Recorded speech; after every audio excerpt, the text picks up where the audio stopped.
aleluia, aleluia, aleluia, aleluia,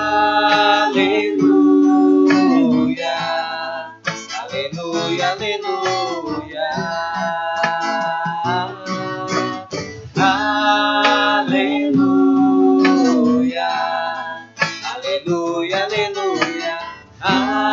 aleluia, aleluia, aleluia, aleluia.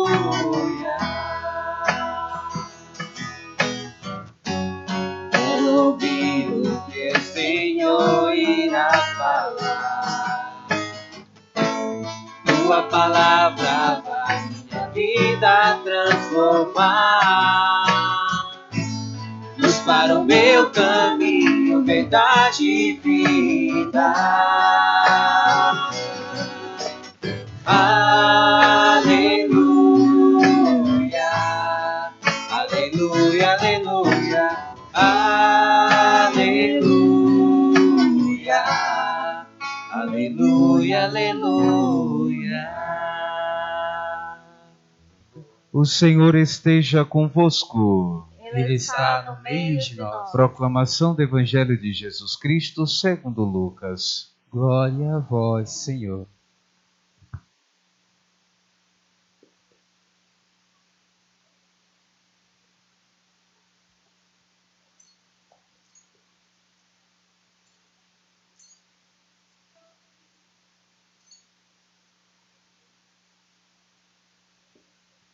Quando se completaram os dias para a purificação da mãe do filho conforme a lei de Moisés, Maria e José levaram Jesus a Jerusalém a fim de apresentá-lo ao Senhor. Conforme está escrito na lei do Senhor, todo primogênito do sexo masculino deve ser consagrado ao Senhor. Foram também oferecer o sacrifício um par de rolas e 2 pombinhos, como está ordenado na lei do Senhor. Em Jerusalém havia um homem chamado Simeão, o qual era justo e piedoso, e esperava a consolação do povo de Israel. O Espírito Santo estava com ele, e lhe havia anunciado que não morreria antes de ver o Messias que vem do Senhor. Movido pelo Espírito, Simeão veio ao templo. Quando os pais trouxeram o menino Jesus para cumprir o que a lei ordenava, Simeão tomou o menino nos braços e bendize a Deus. Agora, Senhor, conforme tua promessa, podes deixar teu servo partir em paz, porque meus olhos viram a tua salvação, que preparaste diante de todos os povos, luz para iluminar as nações, e glória do teu povo Israel. O pai e a mãe de Jesus estavam admirados com o que diziam a respeito dele. Simeão os abençoou e disse a Maria, mãe de Jesus: Este menino vai ser causa tanto de queda como de reerguimento para muitos em Israel. Ele será um sinal de contradição, assim serão revelados os pensamentos de muitos corações. Quanto a ti, uma espada te transpassará a alma. Havia também uma profetisa chamada Ana, filha de Fanael, da tribo de Asser. Era de idade muito avançada.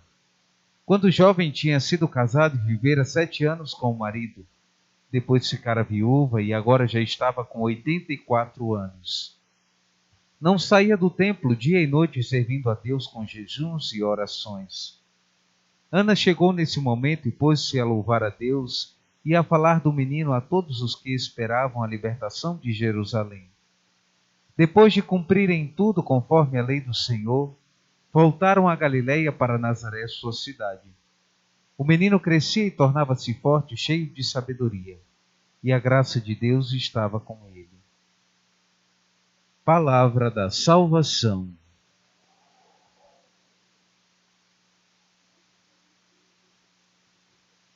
Caríssimos irmãos em Cristo Jesus, hoje nós celebramos a festa da apresentação do Senhor ao templo. Nós sabemos que Jesus nasceu numa cultura judaica. O povo judeu, que é descendente desse povo antigo chamado Hebreus do Antigo Testamento. Então, quando a gente vê os descendentes de Abraão, os filhos dos hebreus, são os judeus. Jesus, nascido nessa cultura, todo filho primogênito, segundo a lei de Moisés, tinha que ser levado ao templo para ser apresentado. Todo menino do sexo masculino primogênito deveria ser apresentado lá no templo. Então, assim como diz a lei de Moisés, Maria e José pegaram o menino e foram apresentar no templo. Essa cultura acontece até hoje para os judeus. Os judeus vão até as muralhas e existe uma cerimônia de apresentação daqueles meninos primogênitos ao Senhor. Nós, católicos, criamos uma tradição que não é católica, mas é judaica, e aí por isso o padre vai falar para a gente poder compreender, que quando nasce uma criança na nossa casa, a gente traz para a igreja e quer que o padre apresente. Só que para nós cristãos não existe esse ato de apresentação. Para nós, cristãos católicos, é o batismo, a apresentação. No dia que eu trago meu filho para ser batizado, é o dia em que eu apresento ele a Deus, à igreja. Ele se torna membro da igreja, filho de Deus. Então essa tradição judaica, que até o padre quando chegou aqui achava muito estranho e jacobina, de ver que muitas pessoas ainda pedem. O padre explica que essa é uma tradição judaica, porque a apresentação dos cristãos é o batismo. Por isso existe o batismo para as crianças pequenas. Mas aqui existe essa tradição judaica. Não sei se porque moravam judeus ou se foi um padre ou alguém que quis colocar essa tradição. Mas não existe nenhum ritual dentro da igreja que a gente apresente a criança quando nasce. A nossa apresentação a Deus é o batismo. Então, para vocês saberem, né, é importante a gente crescer na fé, sempre ter esse conhecimento. Como muita coisa que muitas vezes a gente quer incluir como tradição popular, mas que não faz parte da vida litúrgica da igreja, né? Como esse ato que nós celebramos hoje. Então, Jesus, como um bom judeu que vivia na cultura judaica, ele foi apresentado ao templo. Quem tinha mais condições, dava um grande animal para o sacrifício. Os mais simples, os mais pobres, davam um par de pombos ou de rolinhas. Então essa era a apresentação. Eles davam em sacrifício. Então oferecia ao templo. Esses animais eram sacrificados por eles. Da mesma forma que nós realizamos, quando celebramos a missa, a gente celebra um sacrifício. O culto cristão traz muita coisa da tradição judaica. A missa é um sacrifício, só que não mais de animais, como era feito antigamente no tempo de Jesus e na tradição antiga. Jesus se torna o cordeiro imolado. Quando a gente diz que Jesus é o cordeiro imolado, significa dizer que é ele que se doa para nós e a gente não precisa mais fazer sacrifícios de animais em reparação dos nossos pecados, porque o próprio Senhor se fez oblação por nossos pecados. Então, todas as vezes que nós nos reunimos na missa para celebrar o grande mistério de Cristo, da sua paixão, morte e ressurreição, o que acontece? Nós atualizamos esse mistério salvífico em nossa vida. Atualizar não significa fazer uma simbologia, porque muitos fora da nossa igreja acreditam que nós fazemos uma simbologia. É, no entanto, que muita gente diz, mas os católicos repetem sempre a mesma coisa, o mesmo rito. Por que eu tenho que ir para a missa todos os domingos, se a missa é igual sempre? E eu já ouvi alguns católicos também falarem isso.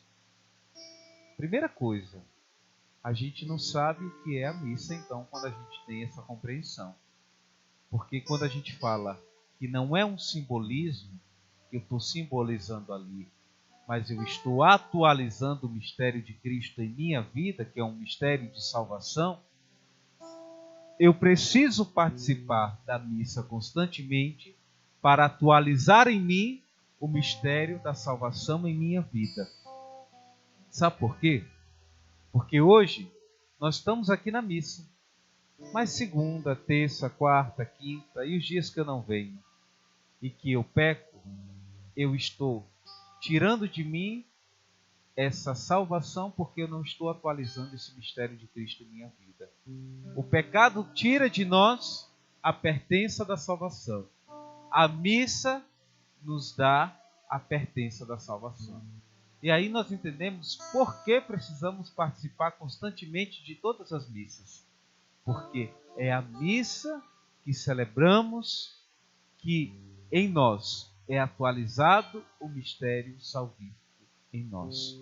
Por isso, quando eu chamo a minha esposa, o meu marido, os meus filhos para a igreja, a gente nunca pode dizer, vamos lá assistir a missa, porque assistir significa estar fora dessa realidade.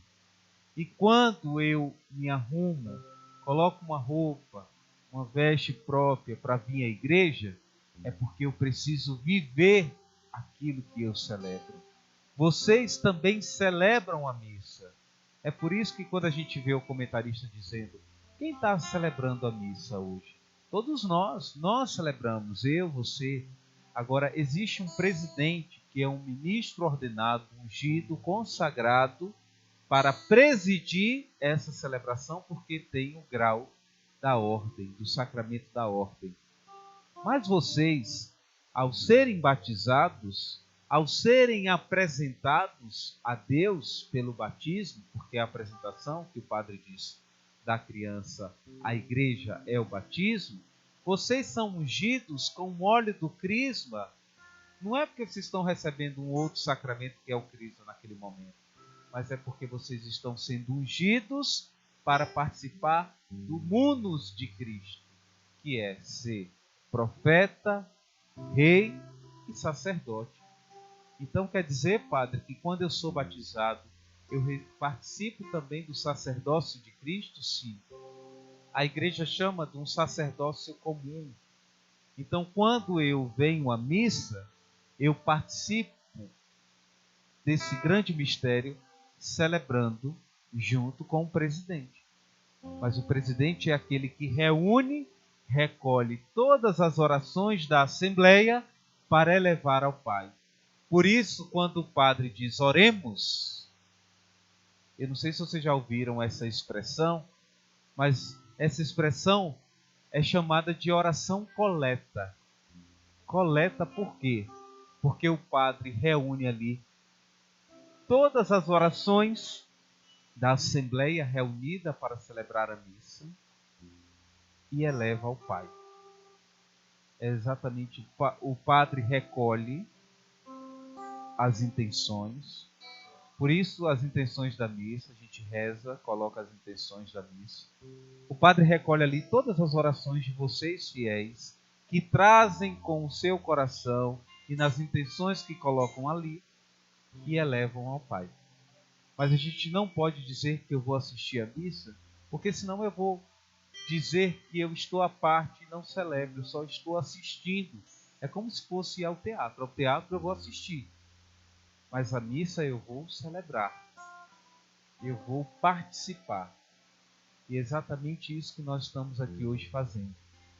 Participando do mistério sacrificial de Cristo na missa, atualizando em nós o mistério de salvação.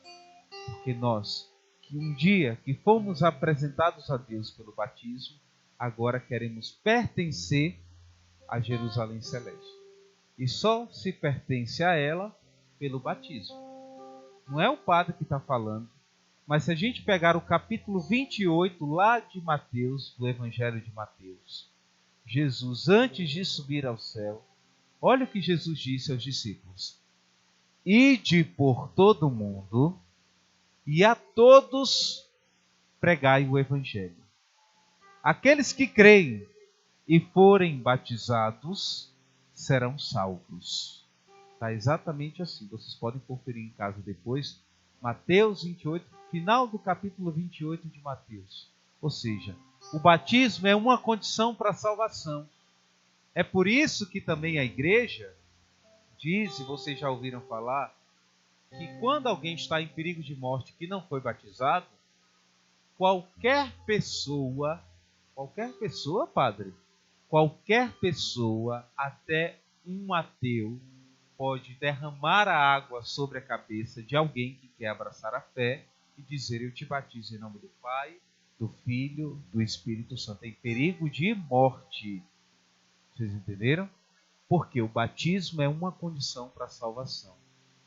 Assim como o Senhor foi apresentado, nós entendemos a importância de sermos apresentados, não como uma forma simbólica, mas como uma forma concreta, pelo sacramento do batismo. Porque nós, cristãos católicos, somos apresentados a Deus no dia que somos batizados. Por isso, a liturgia batismal nos diz: nós morremos com Cristo naquele dia. No dia do seu batismo, aquele homem velho morre, para surgir um homem novo, uma pessoa nova em Cristo. Jesus tem a capacidade de nos dar uma vida nova. Nós morremos com Ele para o pecado e surgimos para uma vida nova. Assim deve acontecer com cada um de nós. E nessa festa da apresentação do Senhor Jesus, que o nosso coração seja atualizado neste grande mistério que celebramos hoje. E que ao participarmos da mesa do banquete eucarístico, que o mistério salvífico do Senhor encontre o nosso coração. Louvado seja nosso Senhor Jesus Cristo. Creio em Deus Pai Todo-Poderoso,